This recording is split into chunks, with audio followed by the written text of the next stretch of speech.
Good morning, everyone. It's good to see you. We will start with a statement from the Secretary General and follow with your questions. Good morning, everyone. It's great to see you. Tomorrow, NATO defense ministers will gather, and this will be for the last time before our summit in Ankara in July. We will start today with a meeting of NATO's nuclear planning group with those allies involved, followed by a meeting of the North Atlantic Council at 32, where we will discuss final preparations for the summit. In the afternoon, there will be a meeting of the Ukraine Defense Contact Group, the UDCG, co-chaired by Germany and the United Kingdom. We have a lot to talk about. We continue to face a dynamic security environment, and allies are consistently working to ensure we are prepared to deter aggression and defend ourselves against any threat. And here, I really want to welcome the deal made by President Trump with Iran.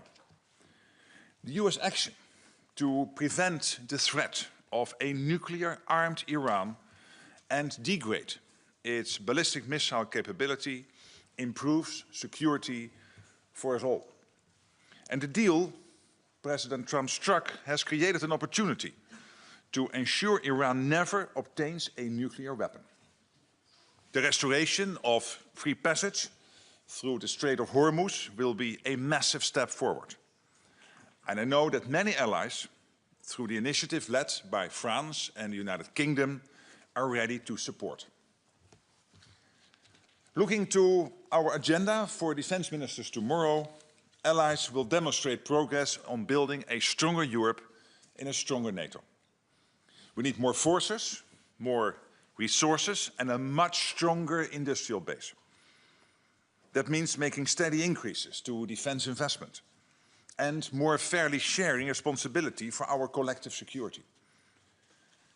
Ahead of the summit in Ankara, allies will highlight how they are delivering on commitments made in The Hague last year, investing 5% of GDP in defense by 2035. That's what we agreed. So I expect nations to present clear, concrete and credible plans to reach that goal, ideally well ahead of the agreed timeline. And many are already showing that they are doing exactly that. The numbers are clear. We saw a massive increase in defense investment in 2025, with European allies and Canada increasing their core defense investment by over $90 billion. That is an astounding figure, amounting to a nearly 20% increase in a single year, with further increases already on the books for 2026. These significant investments are producing real capabilities. And we are already seeing that European allies and Canada are more capable and take more responsibility for our security. This includes taking on more key leadership roles in NATO's military structures, as well as shouldering more in the context of what NATO might need to deter in peacetime and defend in crisis or conflict. And here I want to highlight what is truly a sign of success in how NATO is evolving. You will likely have seen news of the US adjusting its contributions to the NATO force model. In some cases, this has been cast as a problem, as the US pulling away from its allies. But that is not the reality. The US has made clear that it is committed to NATO. That commitment comes with an expectation that allies will more fairly share the responsibility for our security here in Europe.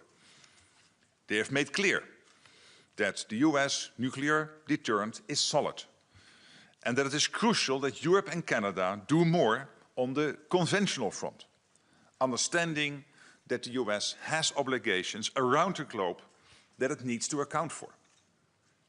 We have looked at the division of labor in the context of conventional forces, and we see that European allies and Canada are ready, willing and able to do more.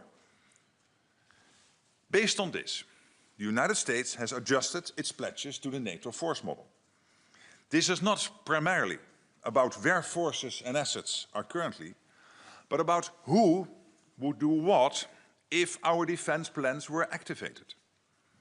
Historically, this was overly reliant on the United States. Now, the US has adjusted its pledged contributions, and other allies have stepped up to contribute more. And this is fair. This makes us stronger. And this is what NATO 3.0 is all about. A stronger Europe in a stronger NATO. So we are seeing more investment. We are seeing better burden sharing. And we also know that as we increase investment, it's not the money alone that matters. We need to ensure our men and women have what they need to keep us safe. Ramping up defense investment means ramping up defense production. And we need this across the whole of the alliance, on both sides of the Atlantic. And we also know that the security environment is evolving, and NATO is evolving with it. We must harness the power of innovation. We are working hand in hand with industry to ensure that supply meets demand, so that this alliance maintains its cutting edge. NATO can do it because it's not just home to some of the biggest defense companies in the world, but also some of the most novel and innovative.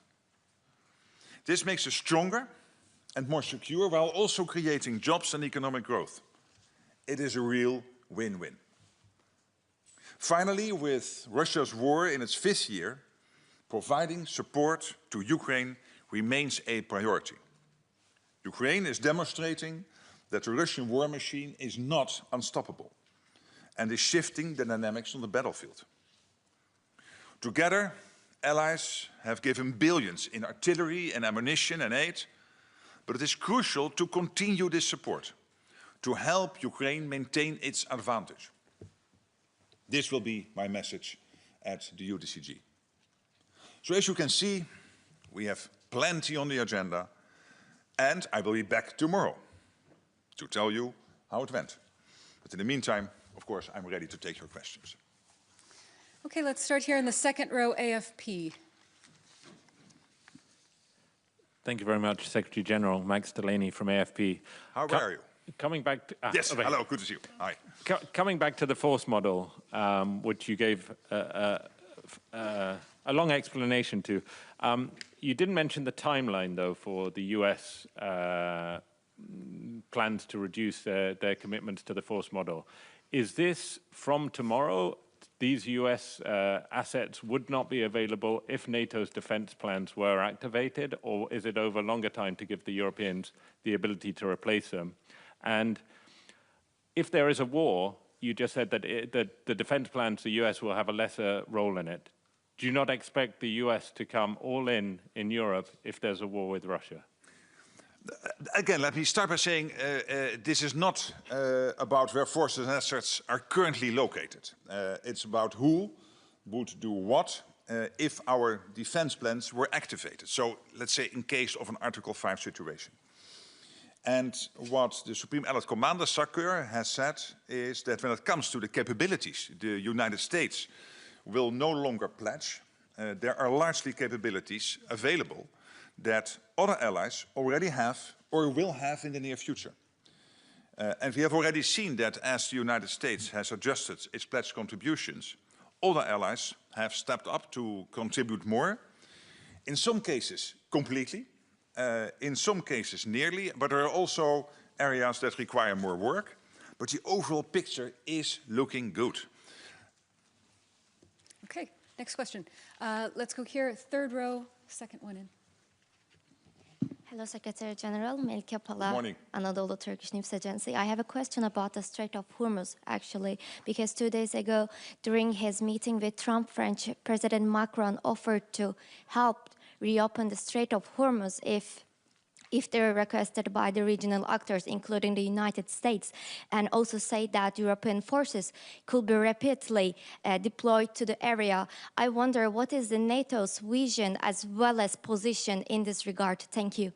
Well, of course, this is legally and literally speaking outside NATO territory, but it is absolutely clear that United Kingdom and France are coordinating all of this. We are really seeing massive pre-deployment of assets over the last 2 months by European allies and others close to theater, particularly when it comes, for example, to demining, radar and other technologies necessary.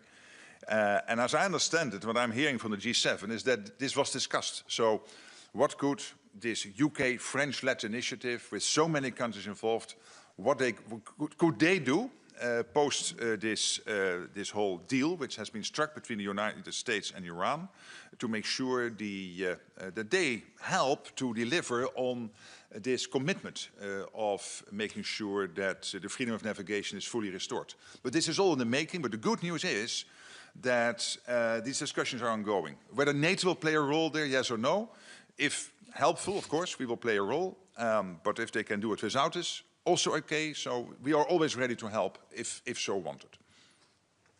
Okay, coming here, third row towards the center, Politico. Hi, Victor Hi. Jack from Politico. Thanks for the press conference.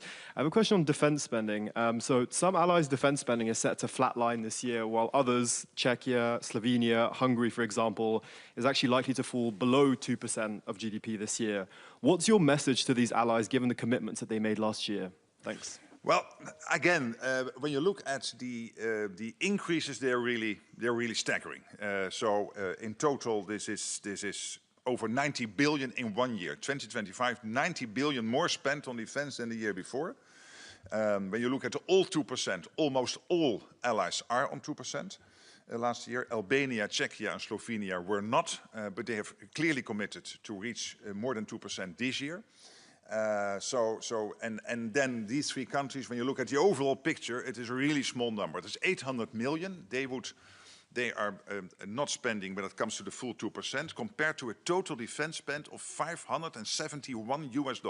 So 800 million, less than $1 billion US dollars, compared to 571 US dollars, including this over 90 billion increase, almost 20%. So this is really great news. And what we are getting in is reports from all allies that they are really ramping up. And we have seen so many already on the 5%, the 3.5%, the Germans reaching it in 2029, having doubled their defense spending compared to 2021, over 150 billion. So this picture really looks good. And it is necessary, because we have to defend ourselves. Okay, second row, Reuters. Thank you. Secretary General, you actually dodged Max's question on whether the reductions in US commitments to NATO's defense plans is effective immediately. Could you tell us whether these reductions are in effect as we speak now? The problem is, on that specific question, it is very difficult to answer it as a yes or no, because this is not about, let's say, this is about the what and the when, if Article 5 will be triggered. So that means that the US saying we have adjusted our contributions to the NATO force model, that means that other allies have to step up, and there we see the picture positive, generally, which is some already filled, some nearly, some still more work to do. But it's not that you can answer that question with a yes or no. It's clear that the US has adjusted its commitment to the NATO force model, but it's in technical terms, it is not a yes or no. And on those allies that you mentioned are stepping up right now, are you confident that all these capabilities that have been reduced by the US now will be backfilled by the Ankara summit? Again, it's a very technically complicated issue, but what we are working on is to make sure that what the US has been providing so far will be filled, that we fill that gap, and again, that looks very good. Most of it, a lot of it done, some of it nearly, and some of it requiring more debates and discussion. Okay, coming over here, second row on the aisle. Hi, Isabel Schäfers, German TV ZDF. Just one short question on clarification, because you said that the USA no longer provides capabilities that the European allies can provide. Have they consulted before? So have they asked them what capabilities do you have? So which one can we take out? or was it a list that was just presented and now they have to go with it? And then my main question on the Strait of Hormuz, do you have any indications what the US actually requests from the allies in NATO, if like this French-UK initiative will be enough and quick enough? Yes, on the first question, at a technical level, these discussions are going on for really some time now. It's one of the reasons, of course, why, as an alliance, we have committed to reach the 3.5% core defense spending as part of the overall 5% defense spending. Because it is fair that where the United States has to take care of multiple theaters, not only Europe, but, for example, also the Indo-Pacific, knowing that in case of a situation where they need their assets in both theaters, the assets will be spread too thinly. It's only fair, of course, that the Europeans take on a bigger share of the burden when it comes to the defense of Europe. As I said before, we have 600 million people living here. To defend ourselves against 140 million Russian population, now not the population, they are not a problem, but a country with 140 million people led by somebody who is an adversary of NATO and of Europe and the whole of NATO territory. And it's a bit strange that we still need so much help from another country, flying 8 hours flying from here on a plane with 350 million people to defend ourselves against 140 million. So that over time, the US stays involved conventionally, and of course when it comes to the nuclear umbrella, but over time when it comes to these contributions to the NATO force model, that the Europeans take over a bigger share of the burden is totally right. This is part of the bigger discussion of the 5%, which we decided on in The Hague, which equalizes the defense spending in Europe with the defense spending in the United States, which is taking out this big pedal in the shoe of irritants on the US side since Eisenhower. It has been solved by President Trump and by the other 31 allies. When it comes to your second question, the French and the Brits are leading this coalition. The discussions are ongoing as far as I understand, but obviously this is not NATO leading it. It's very much a British-led initiative with, I think, over 40 countries now participating to help to make sure that the freedom of navigation is restored. And that discussion is ongoing. It has been discussed in the G7, as you have seen. And my understanding is that to a big part, this is about demining, because this is one of the big issues. The mines there, and the Europeans are sitting on a lot of demining capacities, which the US is lacking to that extent. So that is one of the areas where Europe has more than the United States. So I guess, going forward, we will see that discussion further evolving. But obviously, I know what's happening, we are listening in, but we are not leading it. This is really led by the French and the Brits with the Americans. Okay, staying in the second row, third one in. Good morning, Secretary General. My name is Ruslana Bryanska, Hromadska Radio, Kyiv. What can Ukraine expect from the NATO summit in Ankara? And maybe is Ukraine likely to receive the proposed 70 billion euro in support? Well, you already saw some very positive, I think, statements coming out of the G7 yesterday. I think also what the G7 agreed on Ukraine was extremely important, and let's welcome that. I at least would very much welcome what the leaders agreed on. And when it comes to Ankara, but also the defense ministers tomorrow, we'll focus particularly, of course, on what Ukraine needs to maintain the fight. And that is all the crucial flow of equipment into Ukraine. That's coming from Europeans, but also this flow of essential stuff which only the US is able to provide. For example, the interceptors for the Patriot systems, which are so crucial to defend your cities and your crucial infrastructure. And there is a big commitment on the US side, on the European side, to keep that flow going, to make sure the money is there. This is this famous Pearl program. We will have now the Ukraine support loan on the EU side kicking into gear, so that will help. I'm not going to give you numbers at this moment, but I'm pretty confident that collectively we'll make sure you have what you need as far as the Europeans and Americans can help to defend yourself. All right, fourth row in the very center.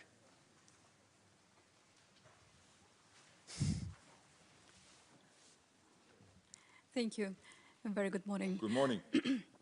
News agency Interfax Ukraine, Irina Sommer. Actually, follow up to my colleague question regarding Ankara summit. Can we expect NATO-Ukraine Council We know that Zelensky is invited already, but how about Council, and if yes, on which level? And by the way, why don't we have Council during this ministerial? Thank you. Yes, well, during this ministerial, we already have a Ukraine Defense Contract Group meeting. We also have an NPG, so a Nuclear Planning Group meeting, so the program is already packed. And we had a NATO-Ukraine Council in Kiev only 2 weeks ago at the level of the ambassadors, which was a which was an impressive visit with the Ukrainian president being there and addressing all the questions and issues ambassadors raised. It was a moving experience to have that meeting in the presidential palace in Kiev. We assume for the Ukrainian president during the NATO summit to have a program similar to what we had last year in The Hague. So many meetings, but no sit down with all the 32 leaders, because we will have one session with the 32, which is at the level of the 32. Okay, coming here, third row, Lithuanian public broadcaster. Thank you. Good morning. Milda Vilkanskita from Lithuanian Public Broadcaster. I have a short follow-up what my colleague from Politico asked about spendings. We heard Czechia's Prime Minister Babiš saying that his country will miss 2% this year, but he don't see here any problem because he's in a good relationship with Donald Trump.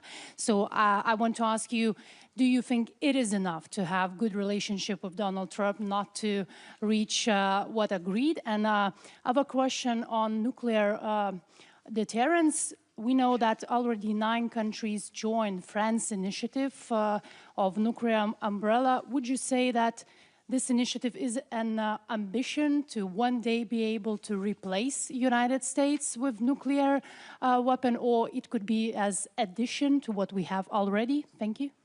Well, that's not the ambition of the French initiative. So I very much welcome the French initiative. It creates an additional strategic dilemma to the Russians.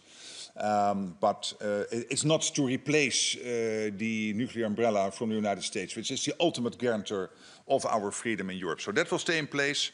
But the French nuclear capability, of course, being important, not being formally part of the NPG process, because the French have decided to stay out of that. But of course, we regularly update, we know what's happening, and this latest initiative by the French president, I think, is welcomed by all the countries involved, including the United States. And also the French made clear this has nothing to do with replacing the US nuclear umbrella. When it comes to your first question, without commenting on individual leaders, I have a very good relationship with Andrej Babiš. We know each other for many years. And I know that the Czech Republic is as committed as everyone to what we decided in The Hague. Czechia did not reach the 2% last year, but I know that the Czech government is working very hard to make sure that when it comes to a credible trajectory, it will be there. Okay, we're going to go to the back now. Thanks a lot. Thomas Kutschka with Frankfurter Allgemeine Zeitung. I'm up here. Yes, hi. Yes, hi. A question on deprecision strikes. It appears that with the US decommitments to the NATO force model, this issue becomes front and center now of discussions among member states. Yet, 2 years ago in Washington, an initiative was already started by 4 countries, meanwhile 6. So far, we have seen nothing concrete from that. ELSA, it was called. So I'm wondering, does it need more steering from NATO? And what is your thinking about deprecision strike capabilities? How important is this, and what kind of capabilities does NATO need to develop, or European allies need to develop, to replace some of the US effects? Thank you for that question. When it comes to the NATO force model, I've seen some reporting on numbers and all that. As you know, we never comment on that, because we will never make our enemies wiser on what we are doing. So all that reporting, of course, that's the media. You can do that, but we will never comment on it, because we want to make sure that we keep a maximum of secrecy and keep it a secret to what we are doing, etc. When it comes to concrete numbers. When it comes to DPS, of course, that is an important part of your overall portfolio of systems and weapons we have at our disposal as NATO. And there's always, when it comes to all these systems, there is a division of labor, who is doing what. I know the ELSA initiative, I know what the previous US administration agreed with Germany. So of course we are looking very much into that, trying to, wherever we can be helpful, to participate in those discussions. But also there, I have to tell you that I have to do that with a little bit holding back on telling you everything we are doing, because also here, this news press conference, of course, might also be listened in by the people to whom this might be directed, if necessary, when we have to defend ourselves. All right, let's come over here, third row in TV. Yes, Secretary General Gül from NTV Turkey. I have two short questions. So Max raised the timeline issue. There is a timeline issue with regards industrial production. At the time when US is scaling down its presence in Europe, European defense industry is like a bit like Chanel or Yves Saint Laurent. So the quality is tremendous, but the production is limited.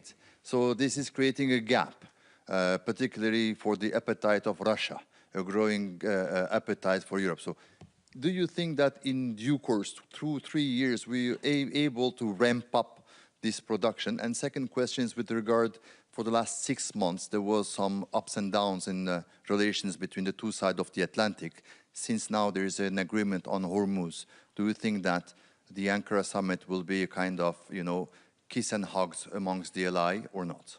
Well, on the first question, we have that problem across the alliance. I don't mean the Chanel problem, but I mean the lack of defense industrial output. So I leave the Chanel comment with you, but when it comes to the overall defense industrial output, this is a problem for the whole of the alliance. The United States, Europe, Canada, we all are facing this issue because we are not producing enough. I have every confidence that with all the extra money coming in, look at the over 90 billion extra Canada and Europe spending on defense in 2025, which is really staggering, which is historical. And again, when I look at the numbers coming in for 2026, and we know that a big part of that will be spent on defense industrial output, this means that companies like in Turkey, where you have, I think, over 3,000 defense industrial companies, they know the market is there. The same for the German, the French, the Dutch, and all the other defense industrial bases in Europe and Canada and the United States. What I'm concentrating on is two things. One is to make sure that we ramp up the production. And yes, I'm confident that we will be able to do that in time to make sure we are strong. We are strong at the moment, but also in the mid and the longer term, we can defend every inch of NATO territory. The second thing I'm working on is to make sure that it's transatlantic. Because Europe cannot do it alone, the US cannot do it alone. We need each other when it comes to the investments, when it comes to the innovation, when it comes to making sure that you figure in the latest technologies, for example, learning from Ukraine on drone technology. We have to do this together. And also with Europe, it's important that countries like Turkey and Norway and the United Kingdom are participating as much as possible in what Europe as a whole is doing, again, in a transatlantic spirit. On your second question, this is a democratic alliance. That means you will always have debates, and that's what makes us so strong. But you also know that now for 77 years, we always come together and we find common ground. Because this is about our defense, which is task number one of every government. And we are there to defend the United States, Canada, Europe, to make sure that nobody could ever mount a successful attack against us. Okay, let's come over here. Fourth row, Terry. Thank you very much, Terry Schultz with DW. Hi. Are you concerned by reports most recently voiced by Kaja Kallas that China is training Russia, that the involvement of China is greater than was previously known? I mean, they're not. Is this lethal assistance or not? We are constantly trying to follow exactly what China is doing. Of course, we know already that Russia is not alone, that they get vital support from North Korea, from China, from Iran, that these 4 countries are closely working together and that there are mutual agreements, maybe not always legally on paper, but who is doing what for the other and what do you get in return. For example, when it comes to North Korea, they are getting vital ballistic missile technology from the Russians in return for their support for the war effort of Russia, this crazy war of aggression against Ukraine. When it comes to China, what we know, of course, is the sanctions circumvention, the dual-use goods, etc. We are not naive. We follow everything exactly. I cannot tell you more at this moment, or at least in this open press conference, but you can be assured that we follow every... yeah, so we have to do this in a private meeting, but then still you want to report it, so I might still have to hold back a bit. Okay, and just next to her in the green. Good morning, Alice Tidy for Euractiv. I want to go back briefly to the Ukraine fund.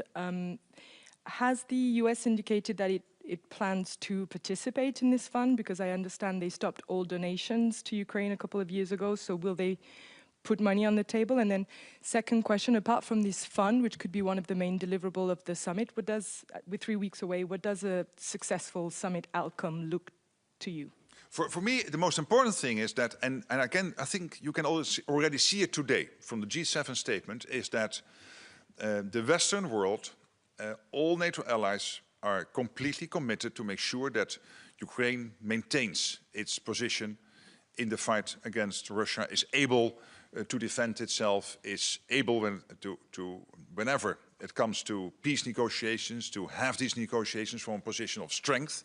That's what we are aiming for. When it comes to the money part, the US has been very clear that they continue to provide all the essential help for Ukraine as they have been doing in the past, including when it comes to weapon systems only the US can provide. For example, when it comes to the air defense systems from Patriot and other systems. And this is this Pearl program, which is paid for by European and Canadian allies. So I think the US rightly said, we are not going to put in the money there. Sometimes you have Congress deciding on amounts of money for Ukraine, but when it comes to the big money needed in bucks, big sums of money needed for Ukraine, it's coughed up by the Europeans and Canada, but crucial that the US keeps on supplying that. Even today, with all the pressure when it comes also on the United States to make sure that they can maintain all theaters they are active in, this vital support of interceptors continues flowing into Ukraine,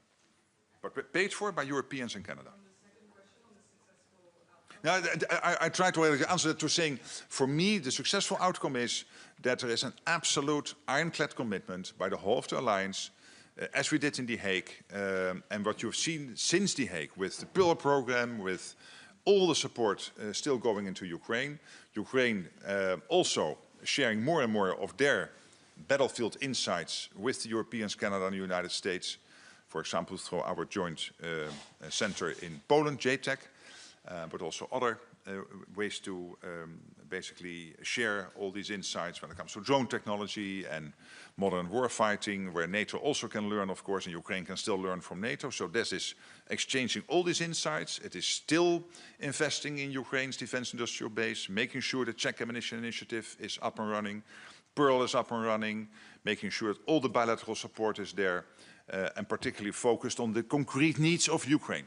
So not just on what countries might be able to provide, but really reacting to and acting on the concrete demands from Ukraine when it comes to what they need to stay strong. Coming over here, second row, Deutsche Welle.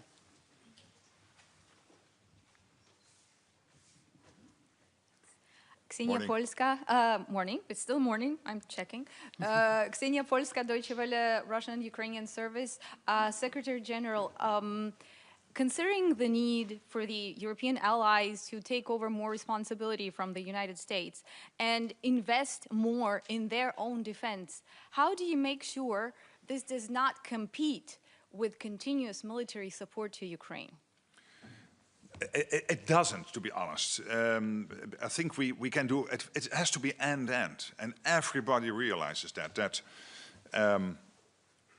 on the one hand, we have to make sure that the support for Ukraine is there, in terms of the money needed to get the weapon systems, to make sure we produce them on time if we do not have them in our stockpiles. But at the same time, making sure that we build up as rapidly as possible our own. I think, are you from Poland yourself? No, I'm from Ukraine. You're from Ukraine? But I think, well, Ukraine, of course, is a case in point that you, under immense pressure of a full war effort, where so many Ukrainians are paying the ultimate price, that you were able to maintain the country in that fight against an adversary which is much bigger. Now, maintaining this longer, this fight, than the First World War, 4.5 years now, is testament of your immense resilience. But when you look at Poland, for example, it's also clear Poland is rapidly ramping up its defense production, is rapidly ramping up its defense expenditure, making sure that they can defend themselves. At the same time, they continue their support for Ukraine. So, just one example, sorry, I thought you were from Poland, but Poland as an example of how this support is maintained. Okay, we're nearly out of time, but we'll take just a few more questions. We'll come to the center here in the third row. Hi, good morning. I insist it's morning. Alexandra Filipenko, The Breakfast Show, a Russian independent media in exile in Lithuania.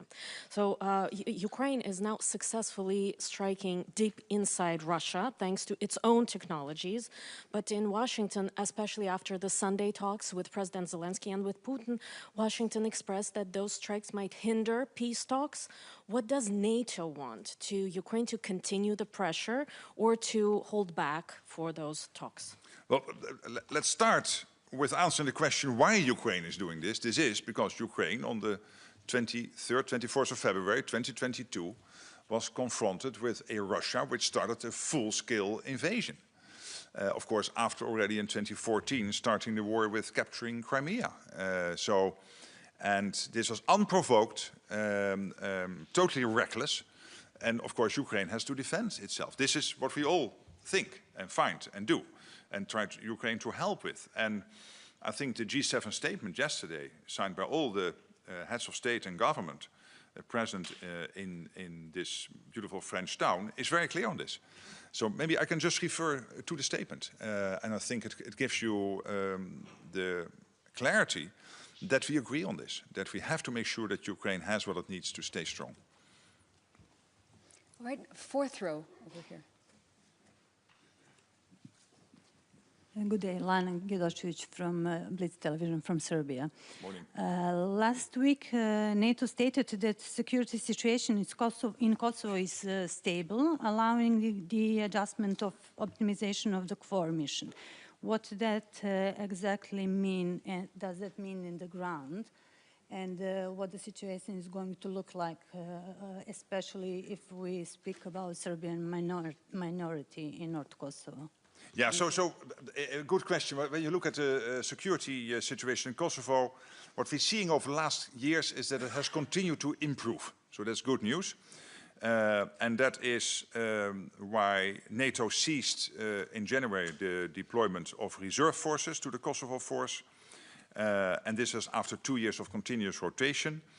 And at the same time, we are constantly looking at what is the best posture for KFOR going forward. At this moment, you see that KFOR has an overall size of about 4,700 troops. What we will do is go back to the pre-2023 levels.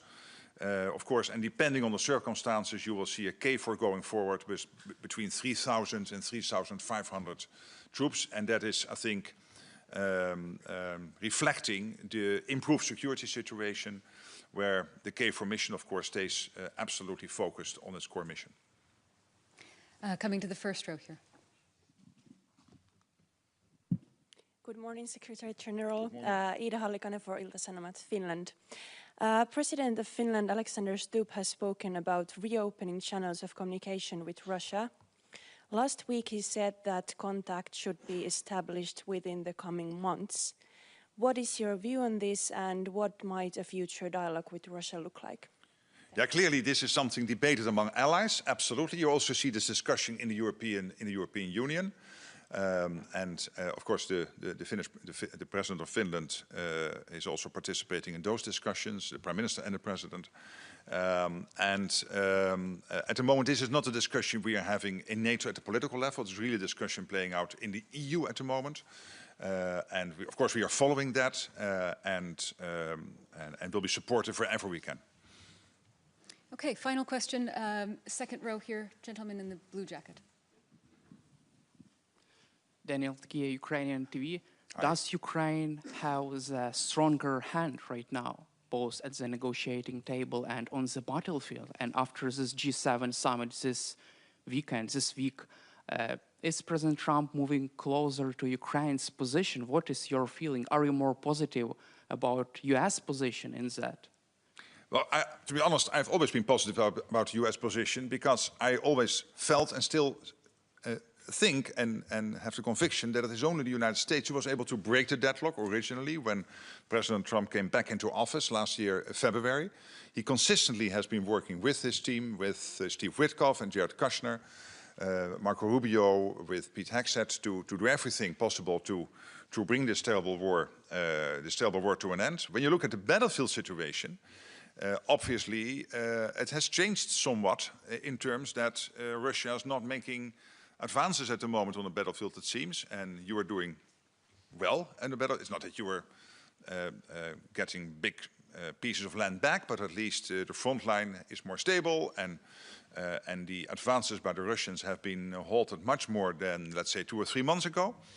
So, of course, that's important, and we are seeing that you are able, as Ukraine, to kill or seriously wound between 30 and 35,000 Russians a month, which are really impressive numbers. Of course, terrible for the families, etc., of all the men in the Russian armed forces. But hey, Ukraine didn't ask for them. Eh? You have to defend yourself. So this is what happens in wartime, and you are extremely successful in doing this. And that means that Russia has more and more problems to refill all those gaps in their armed forces necessary to maintain the fight in Ukraine. And the numbers, when you compare them, I said it before, it's really staggering, because 30 to 35,000, that's basically in 3 weeks what the Russians lost in Afghanistan in the 1980s, in 10 years. They now lose in 3 weeks. It is in 5 weeks what America had in casualties in Vietnam in 15 years. In 5 weeks now, Russia is losing those numbers in Ukraine, in fighting Ukraine. So on all these fronts, I think Ukraine is really doing better. But still, I think we all want this war done and to bring it to a peace deal. But to get there, you need two to tango.